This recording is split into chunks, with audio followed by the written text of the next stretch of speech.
So okay, so how did COVID hit you during this time as being a director in Houston? Well, it stopped me for well, we did a show, Dream Girl Deferred, about Florence, the Battle of the Supremes. That was the last show that was done at Midtown Arts Center in March, right here. March 1st, the show closed, and about a week later, everything shut down. The arts, restaurants, everything shut down. But about a month later, we were doing a virtual show. I said, well, I got to be creative, so we started doing our shows virtually. And the first one happened to be the disappearance of Eartha Kitt virtually on Zoom. So we did 7 shows. We've done 7 shows virtually since April. Okay. So how do it feel to know that you transition through time and adapt to the events that's happening in society? How does that make you feel that you kept going regardless of the situation? It makes me feel good. It makes me know that nothing is going to stop the work that I do as a writer, a producer. Nothing's going to stop me. Well, you just have to be adaptable and do what you can do in that format that you're given. Okay.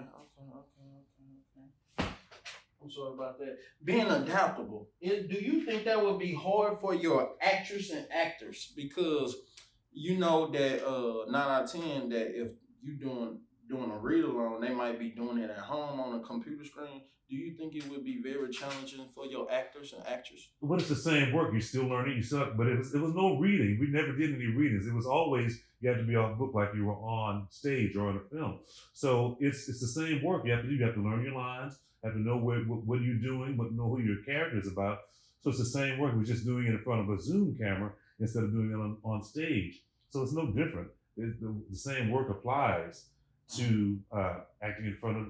You're still acting. Okay, so what do you think was your best playwright that you had directed? The best play that I directed, I would say Mr. Booker T at the Door, which was chosen to be performed at the National Black Theater Festival in 2019. That is one show, and the show that we're on the set of right now, Block Cherie, about the first African American girly magazine, which is going to be turned into a film. We're going to be ready to start rehearsing and filming within the next couple of weeks. So those two, I would say, are my biggest successes as a director. Have you ever thinking about relocating from Houston to another city? I have done that before, but Houston is home. I lived in New York for a couple of years, for about 3 years. But Houston is home, Mhm. and Houston needs my voice, I believe. Okay. So what's the different cultures or tradition from the plays in New York and the plays in Houston? I don't think there is. Well, New York is. You just feel the artistic and the arts surrounding New York City. You feel that artistic energy when you walk down the street.